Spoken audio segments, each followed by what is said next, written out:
My wife gave our son a different name on the birth certificate, her ex's. When I confronted her, she laughed. Yeah, he's not even yours. What are you gonna do, divorce me? This is a no-fault state. I'm taking half loser. I didn't say a word. I just got a DNA test, hired a lawyer, and started packing. 3 months later, she was outside my building, sobbing, homeless, and begging me to. I, 34, am still processing how one piece of paper changed everything. It's been just 5 days since my son was born. My wife Vanessa, 31F, was discharged yesterday, and I was sorting through the paperwork from the hospital. Birth certificate, insurance forms, the usual. That's when I saw it. The name on the birth certificate. Not James Taylor like we'd agreed. Instead, Alexander Reynolds Taylor. Alexander. The name hit me like a truck. That was her ex's name. Vanessa, what's this? I asked, walking into the bedroom where she was resting with the baby. The birth certificate says Alexander, not James. She glanced up, then looked back at her phone. Oh, yeah. Last-minute change of heart. Alexander sounds better. Alexander? Like your ex? Something shifted in her face. A cold calculation replaced the exhaustion of new motherhood. Surprised you caught that so quickly, she said with a small, ugly laugh. Why would you name our son after your ex? Because he's not our son, Mark. He's Alex's son. The room seemed to tilt. What? You heard me. The baby isn't yours. Alex and I have been seeing each other for about a year. I stared at her, blood rushing in my ears. What are you gonna do about it? Divorce me? She laughed coldly. This is a no-fault state. I get half of everything either way. The house, your savings, plus child support. She turned back to her phone. Stay and play, Daddy, or leave and pay. Either way, I win. I didn't say a word, didn't scream, didn't throw things, just turned around and walked out of the room. My first call was to a DNA testing facility. They could see me tomorrow. Second call was to a law firm specializing in divorce cases. The receptionist heard the urgency in my voice and squeezed me in for a consultation the same afternoon. Jessica Winters was exactly what I needed. Experienced, direct, and strategically minded. No-fault divorce doesn't mean what your wife thinks it means, she explained after hearing my situation. It just means you don't need to prove wrongdoing to get divorced. It doesn't guarantee her half your assets, especially with evidence of fraud. Fraud? Paternity fraud. Putting you on the birth certificate of another man's child knowingly? That's fraud. Her admission about taking half your assets shows intent. We can work with that. Jessica outlined a strategy. Get the DNA test. Gather financial records, especially proof of assets I had before marriage. Secure valuables and irreplaceable items. Find new housing. Most importantly, don't tip my hand. Let her think she's won, Jessica advised. The more complacent she is, the better. 3 days later, the DNA test confirmed what I already knew. The baby wasn't mine. I spent the next week securing my most important documents and possessions in a storage unit, researching apartments, and meticulously documenting our finances. Our home was mostly purchased with money from my software business that I'd sold before we married. Premarital asset. Jessica confirmed this would be critical, advising me to gather all documentation showing the source of the down payment and mortgage payments. 1 week later, while Vanessa was at her postnatal checkup with her mother, I executed the plan. The movers arrived at 9 a.m. sharp, efficiently packing my pre-marriage furniture and personal belongings. By 11, they were gone. I had my name removed from all utilities, left the divorce papers on the dining table with a note, all communication through my attorney, and drove to my new apartment. The sense of calm was surreal. Not the reaction she expected, I'm sure. Update 1. 72 hours later. Well, it's been a ride. Thanks for the comments and DMs. Good to know I'm not completely off my rocker for reacting the way I did. The 72 hours refers to when I'm writing this. The main confrontation happened Wednesday afternoon, same day as the birth certificate discovery. Vanessa returned home from her appointment around 2 p.m. According to our neighbor Ted, who texted me, there was a lot of screaming about 15 minutes later. Then the barrage began. 21 missed calls, 31 texts, all blocked. I read a few before blocking her. What the hell did you do? You can't just leave like this. This isn't how we're supposed to handle this. You were supposed to stay and support us or pay from afar, not fight. You'll regret this. I know this because she started emailing too. Those got filtered to a special folder Jessica advised I create. Don't delete anything, don't respond, document everything. The panic in her messages was clear. She hadn't expected me to discover the paternity so quickly, hadn't expected me to leave immediately, and definitely hadn't expected me to fight back legally. Her plan was falling apart because I wasn't following the script she had written for me. By evening, she'd called in reinforcements. Her mother called, also blocked, but she left voicemails. Mark, this is Sandra. Vanessa is distraught. You need to come home right now and discuss this like adults. This isn't how things are supposed to go. You have responsibilities. Responsibilities to a child that isn't mine? To a woman who deliberately deceived me? The sheer audacity. Vanessa must have realized I was serious by day 2. She finally contacted Jessica. First with threats. Tell your client this isn't what we discussed. He can leave if he wants, but he needs to keep supporting us. Otherwise, I'll take him for everything. Jessica's response was perfect. My client never discussed any arrangement regarding a child that isn't his. We have DNA confirmation and documentation of your admission of paternity fraud. We'll see you at the preliminary hearing.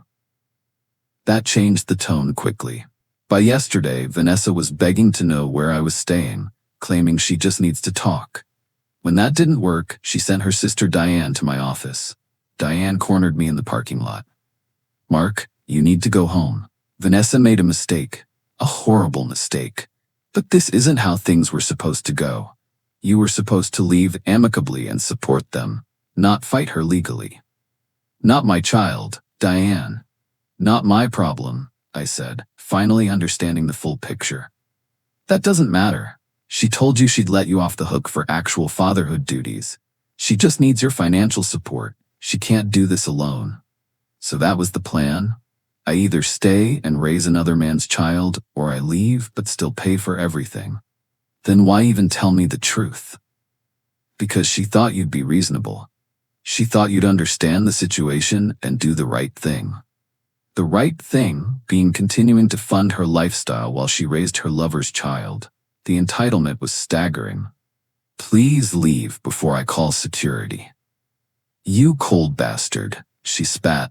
After everything Vanessa's done for you, done for me, like cheat for a year and try to pass off another man's child as mine? Jessica filed for an expedited hearing based on the paternity fraud, though she warned it could still take 6 to 8 weeks to get on the court calendar. We're pushing for Vanessa to cover all legal fees due to her demonstrated bad faith. The kicker came this morning, a text from an unknown number, but obviously Vanessa using someone else's phone. Alex wants nothing to do with us. He blocked me. You can't just abandon us like this. We need you. Translation, her backup plan failed, and now she's desperate. I almost feel sorry for her. Almost. Update 2. 6 weeks later. The preliminary hearing finally happened last week. The court system moves at its own pace, even with expedited requests. Vanessa showed up looking exhausted, with the baby in a carrier. An obvious play for sympathy that the judge completely ignored.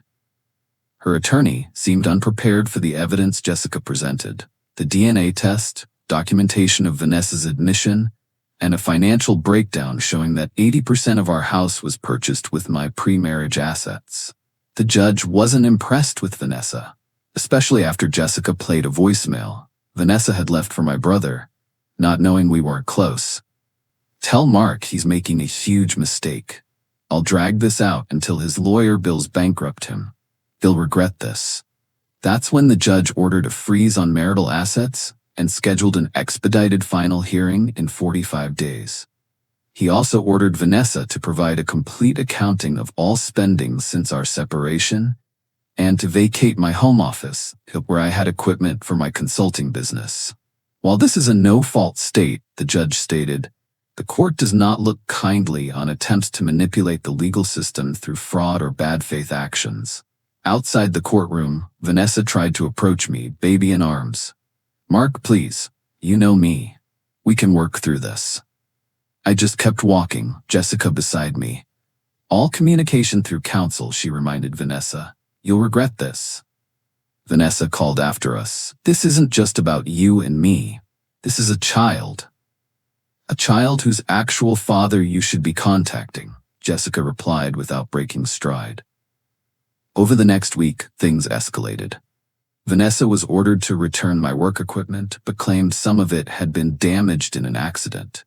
She also emptied our joint checking account, about $3,800, which Jessica immediately reported to the court as a violation of the asset freeze. The judge ordered her to repay it or face contempt charges.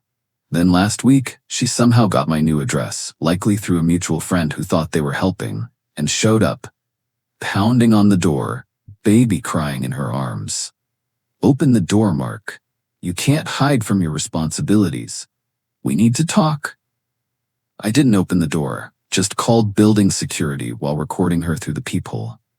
Jessica filed for a protective order based on harassment. With the recording, police report from the security team, and documented pattern of escalating behavior, the judge granted a temporary order pending a full hearing.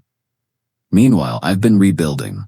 Reconnected with friends Vanessa had subtly pushed away. I'm sleeping better than I have in months. There's a strange liberation in seeing someone's true nature so clearly. Update 3. 4 months later. The legal process dragged on longer than I'd hoped, but we finally had our day in court. The judge, clearly irritated by Vanessa's continued games, missed financial disclosure deadlines, lost documents, another attempt to contact me despite the protective order, was thorough in his review. It was over in less than 3 hours. The outcome: house to be sold, with 80% of proceeds to me, reflecting my larger initial contribution and documentation of premarital funds. My retirement accounts remain solely mine. All property purchased before marriage returned to original owner. Vanessa ordered to pay $8,000 of my legal fees due to her pattern of bad faith actions, about half of my total costs. I was legally established as not being the father with no support obligations, and the court ordered the birth certificate to be amended. Vanessa broke down when the judge ruled on the paternity matter. But Your Honor, he's the only father this child has. Alexander won't. The judge also recommended Vanessa pursue a paternity action against Alexander through the family court, noting that the child had a right to support from his biological father regardless of Alexander's marital situation. Your personal arrangement with Mr. Reynolds is not the court's concern, the judge told her. The child has rights independent of your relationship status. The house sold within 3 weeks in a hot market. I kept my job, my savings, and most of my sanity. Through mutual friends, I heard Vanessa had to move in with her parents in a small town 50 miles away, making her sales territory impossible to cover. She eventually took a much lower-paying retail job closer to them. The entitlement is still there, though. Last week, she emailed Jessica. Mark got everything he wanted.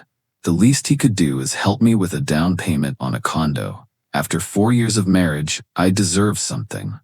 Jessica's response: the court has made its determination. Please refer to the restraining order conditions before attempting further contact. Final update. 6 months later. Life has a strange way of coming full circle. Yesterday, I was walking out of my building to meet a friend for dinner when I saw her. Vanessa, sitting on a bench across the street, the baby in a stroller beside her. When she saw me, she stood up, hesitating before crossing over. She looked different, thinner, hair pulled back simply, wearing jeans and a plain sweater instead of her usual designer clothes. Please, she said as I stopped, just 5 minutes. Against my better judgment, I nodded. 5 minutes. I lost my job last month, she said without preamble. My parents are selling their house, moving to Florida. I don't have anywhere to go. I said nothing, just waited. Alex still won't acknowledge the baby, won't even take a DNA test, says his wife would leave him. Her voice cracked. I've applied for emergency housing, but there's a waiting list. I'm sleeping in my car some nights. What do you want from me, Vanessa? Her eyes filled with tears. Help? Alone? Maybe you know someone who needs an assistant or has a room to rent? I'm not asking to come back. I know that's impossible, but maybe. The baby, Alexander, stirred in the stroller, and she automatically rocked it, soothing him. There was a time when this would have torn me apart. But I felt surprisingly calm, almost detached. "Foff, you entitled piece of shit," I said as I walked away. The revenge wasn't in the legal victory or keeping my assets. The real revenge was in this moment, being able to stand before the woman who had tried to destroy me, who had laughed at the idea of me fighting back, and feel nothing but calm detachment. She had expected me to be a doormat, to either accept her betrayal or pay for her new life. Instead, I had quietly, methodically dismantled her plans and rebuilt my life on my terms. I had proven her wrong in the most fundamental way. I wasn't a loser. I was a man who knew his worth and refused to be manipulated. That night, I slept better than I had in years. Sometimes the best revenge isn't some elaborate scheme. It's simply refusing to be a victim and letting the natural consequences play out. The life she tried to steal from me is gone. The life I've built in its place is all mine.